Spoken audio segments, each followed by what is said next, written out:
Shivashankar sir ಇದ್ದಾರೆ. Shivashankar sir, ರಾಜಕಾರಣಿಗಳ ರಾಜಕೀಯದ ಮಟ್ಟ ಎಷ್ಟು ಮಟ್ಟ ಕುಸಿತಿದೆ ಅಂತ ಪ್ರತಿನಿತ್ಯ ನೀವು ನೋಡ್ತಾ ಇದ್ದೀರಿ, ನಾನು ನೋಡ್ತಾ ಇದ್ದೀನಿ. ಇವರ ರಾಜಕೀಯದ ಒಂದು ಏನು ಹೇಳ್ಬೋದು, quality of politics, political quality ಕುಸಿತಾ ಇರೋದ್ರಿಂದ ಡೆವಲಪ್ಮೆಂಟಲ್ ಕ್ವಾಲಿಟಿ ಕೂಡ ಹಾಗೆ ಕುಸಿತಾ ಇದೆ ಸರ್.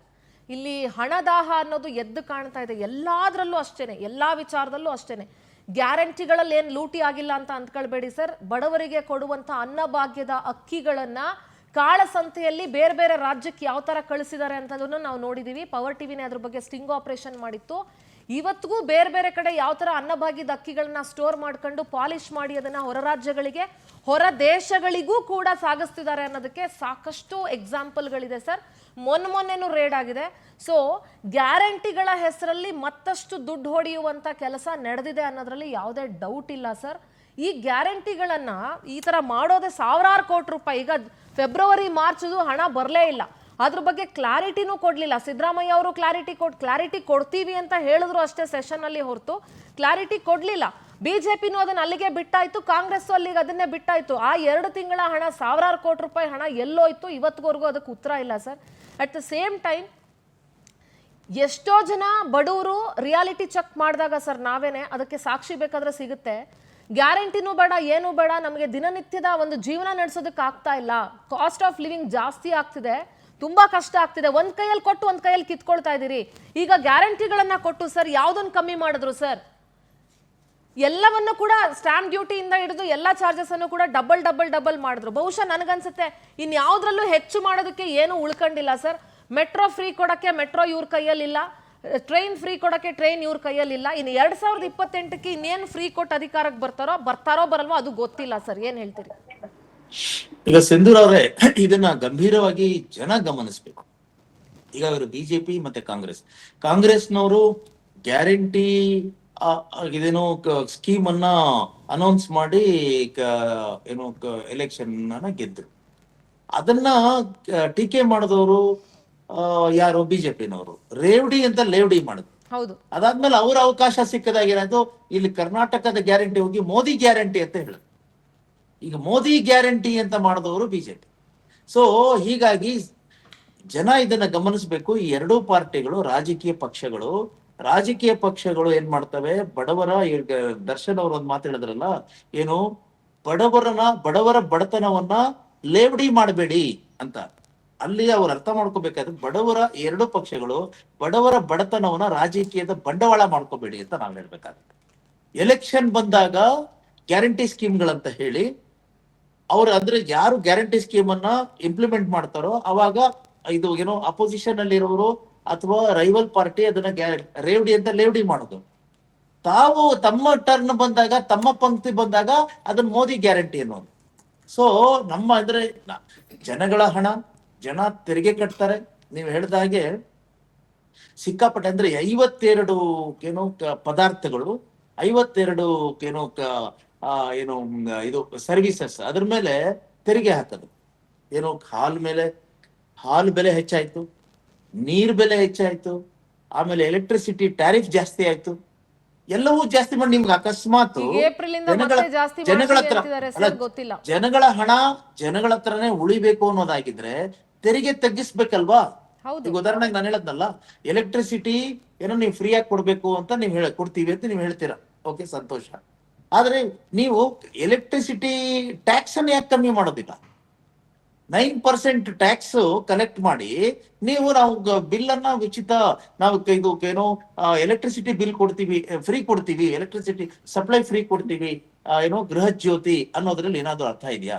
ನಿಮ್ಮ ಹಣ ತಗೊಂಡು ಆ ಹಣವನ್ನ ನಿಮಗೆ ದಾನ ಮಾಡ್ತೀನಿ ಅನ್ನೋದು ಗ್ಯಾರಂಟಿ ಸ್ಕೀಮಾ ಅಥವಾ ಎಲೆಕ್ಷನ್ ಗಿಮಿಕ? ಇದನ್ನ ಜನ ಪ್ರಶ್ನೆ ಮಾಡ್ಬೇಕಾಗಿದೆ. ಇದನ್ನ ಎಲ್ಲಾ ಪಕ್ಷಗಳು ಮಾಡ್ತಾ ಇವೆ. ಲಾಡ್ಲಿ ಬಹನ ಏನು, ಅಥವಾ ಏನು ಲಕ್ಪತಿ ಬಾಹಿನ್ ಏನು, ಅದೇನು ಲಡ್ಕಿ ಬಾಹಿನ್, ಲಕ್ಪತಿ ಬಹನ್ ಏನು? ಅಲ್ಲ ಮೇಡಮ್ ನವ್ರೆ, ನೀವು ಹೇಳ್ತಾ ಬಡವ್ರಿಗೆ ಮಾತ್ರ ನಾವು ಕೊಡ್ತಾ ಇದ್ವಿ. ಕರ್ನಾಟಕದಲ್ಲಿ ಕೂಡ ಕರ್ನಾಟಕದಲ್ಲೂ ಕೂಡ ಬಡವರಿಗೆ ಕೊಡ್ತೀವಿ ಅಂತಾನೆ ಹೇಳ್ತಾ ಇರೋದು. BPL ಕಾರ್ಡ್ಗಳಿಗೆ ಯಾರಿಗಿದೆಯೋ ಇಲ್ಲ ಒಂದು ಸರ್, ಲಕ್ಷದ ಒಂದು ಕೋಟಿ 25 ಲಕ್ಷ ಅದನ್ನೇ ಹೇಳ್ತಾ ಇರೋದು. ಅದನ್ನೇ ಹೇಳ್ತಾರೆ. ಆದರೆ ಕರ್ನಾಟಕದ ಗ್ಯಾರಂಟಿಗೂ ಮೋದಿ ಗ್ಯಾರಂಟಿಗೂ ಯಾಕೆ compare ಮಾಡ್ಬಾರ್ದು? ಆದರೆ ಅಲ್ಲಿ ಸಬ್ಕಾ ಸಾಥ್ ಸಬ್ಕಾ ವಿಕಾಸ್ ಸಬ್ಕಾ ವಿಶ್ವಾಸ್ ಸಬ್ಕಾ ಪ್ರಯಾಸ್ ಅಂತಲೇ ಇರೋದು ನಮ್ಮ ಟ್ಯಾಗ್ ಲೈನ್. ನಾವು ಎಲ್ಲ ಆದರೆ ನೋಡಿ, ನಾವು ಹೇಳೋದಿಷ್ಟೇ, ಈಗ ಅಶಕ್ತರಿಗೆ ಬಿಜೆಪಿನವರು ಎಲ್ಲಾದ್ರೂ ನನಗಂತೂ ಗೊತ್ತಿಲ್ಲ ಬಿಜೆಪಿ ನೋಡಿ ಯಾರಿಗೆ ಈಗ BJP ನಾವು ಸಬಲೀಕರಣ ರಾಜ್ಯ ಮಾಡ್ತೀವಿ ಸರ್ಕಾರ ಹೊರತು ಪರಿಷ್ಕರಣೆ ಎಲ್ಲ ಮಹಿಳೆಯರನ್ನ ಈ ತಂದಾಯ್ತು. ರೀತಿ ಒಂದೇ ತಕಡಿಯಲ್ಲಿ ನೋಡಲ್ಲ. ಯಾರಿಗೆ ಅವಕಾಶ ಇದೆ, ಯಾರಿಗೆ ಅಶಕ್ತರಿದ್ದಾರೆ ಅವರಿಗೆ ಮಾತ್ರ ಸಶಕ್ತ ಮಾಡೋ ಕೆಲಸ ನರೇಂದ್ರ ಮೋದಿ ಅವರ ಗವರ್ಮೆಂಟ್ ಮಾಡಿದೆ ಹೊರತು ಈಗ ಎಲ್ಲರಿಗೆ ಫ್ರೀ ಅಲ್ಲ, ಕೊಡ್ತಾ ಇಲ್ಲ. ನನಗಂತೂ- ಖಜಾನೆ ಅಲ್ಲ, ಖಾಲಿ ನನಗಂತೂ ಮಾಡ್ಕೊಂಡು ಮಾಹಿತಿ ಇಲ್ಲಿ ಇಲ್ಲ. ಸ್ಯಾಲರಿ ಕೊಡಕ್ಕಾಗಲ್ಲ, ಆತರ ನಾವು ಮಾಡ್ತಾ ಇಲ್ಲ. ಪಿಂಚಣಿ ಇಲ್ಲ, ದುಡ್ಡು ಕೊಟ್ಟಿಲ್ಲ, ಆ ಥರ ನನಗಂತೂ- ಮಾಡ್ತಾ ಇಲ್ಲ ನಾವು.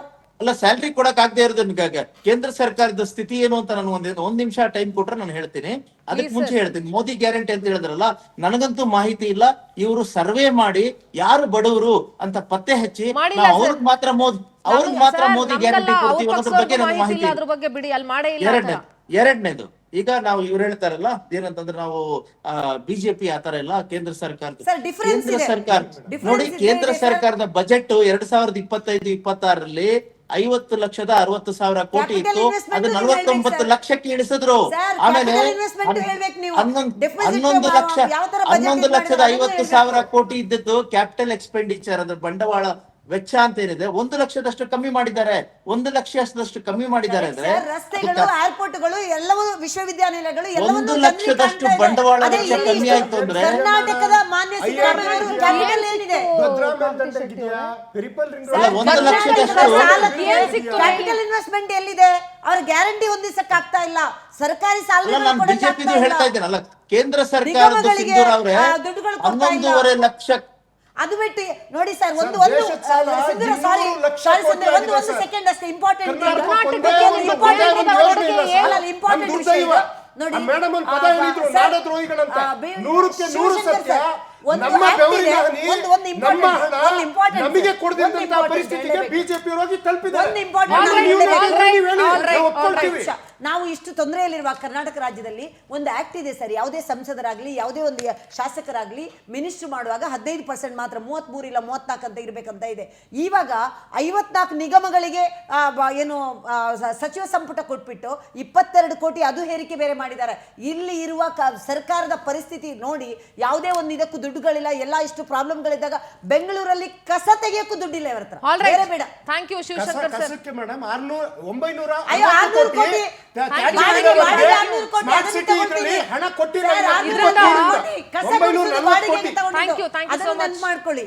ಇದರಿಂದ ನಾವು ನೀವು ಅಂದ್ರೆ ವೋಟ್ ಹಾಕ್ತಿವಲ್ಲ, ನಾವು ನೀವು ಏನ್ ಅರ್ಥ ಮಾಡ್ಕೊಳ್ಬೇಕಂತಂದ್ರೆ, ಅವರ ಇಲ್ಲಿನ ಸಂಸದರಿಗೆ ಕೇಂದ್ರ ಸರ್ಕಾರಕ್ಕೆ ಹೋಗಿ ಕರ್ನಾಟಕದ ಪರವಾಗಿ ಮಾತಾಡಿ ಕರ್ನಾಟಕಕ್ಕೆ ಏನ್ ಬೇಕೋ ಅದನ್ನ ಫೇವರ್ ಮಾಡಿಸೋ ಯೋಗ್ಯತೆ 100% ಇಲ್ಲ. ಅಟ್ ದ ಸೇಮ್ ಟೈಮ್ ರಾಜ್ಯ ಸರ್ಕಾರಕ್ಕೂ ಅಷ್ಟೇ ಇಲ್ಲಿನ ಜನರ ಅಭಿವೃದ್ಧಿನೂ ಬೇಕಾಗಿಲ್ಲ, ಜನರ ಬಗ್ಗೆ ಕಾಳಜಿನೂ ಇಲ್ಲ. ಸೊ ಅದೆಲ್ಲವೂ ಮುಂದಿನ ಹಂತದಲ್ಲಿ ಗೊತ್ತಾಗುತ್ತೆ. ಈ ಗ್ಯಾರಂಟಿಗಳಿಂದ ಏನೇನೆಲ್ಲ ಆಗುತ್ತೆ. ನೆಕ್ಸ್ಟ್ 2028 ಎಲೆಕ್ಷನ್ ಬರುತ್ತಲ್ಲ, ಆ ಎಲೆಕ್ಷನ್ ಅಲ್ಲಿ ನಿಮ್ಮ ಬಂಡವಾಳಗಳು ನಿಜ ಏನು ಅನ್ನೋದು ಅವಾಗ ಬಯಲಾಗ್ತಾ ಹೋಗುತ್ತೆ. ಸೊ ವೋಟ್ ಹಾಕುವಂಥವ್ರು ನಾವು ನೀವು ಸರಿಯಾದಂಥ ರೀತಿಯಲ್ಲಿ ಯೋಚನೆ ಮಾಡಿ ಯಾವ ಗ್ಯಾರಂಟಿಗಳನ್ನು ತಗೊಳ್ತಾ ಇದ್ದೀವಿ, ಈ ಗ್ಯಾರಂಟಿಗಳಿಂದ ನಮ್ಮ ಜೀವನ ಶೈಲಿ ಏನು ಬಹಳ ಉದ್ಧಾರ ಏನು ಆಗೋಗಿಲ್ಲ. ಈ ಕೈಯಲ್ಲಿ ಕೊಟ್ಟು ಈ ಕೈಯಲ್ಲಿ ಬೆಟ್ಟದಷ್ಟು ಕಿತ್ಕೊಂಡಿದ್ದಾರೆ. ಮತ್ತೆ ಗ್ಯಾರಂಟಿಗಳನ್ನ ಸರ್ಕಾರದ ಯಾವ ಅಧಿಕಾರಿ, ಯಾವ ರಾಜಕಾರಣಿನೂ ಅವ್ರ ಮನೆಯಿಂದ ತಂದು ಕೊಡೋದಲ್ಲ. ಇದು ನಾವು ನೀವು ಕಟ್ಟುವಂಥ ತೆರಿಗೆ ಹಣದಿಂದಲೇ ಕೊಡ್ತಾ ಇರೋದೇ ಹೊರತು ಇನ್ನೆಲ್ಲಿಂದನೂ ಮಾಡ್ತಾ ಇರೋದಲ್ಲ. ಅಟ್ ದ ಸೇಮ್ ಟೈಮ್ ಬಿಜೆಪಿಗೂ ಇದೊಂದು ಲೆಸನ್ ಆಗಬೇಕು, ಕಾಂಗ್ರೆಸ್ಗೂ ಲೆಸನ್ ಆಗಬೇಕು ಮುಂದಿನ ದಿನಗಳಲ್ಲಿ.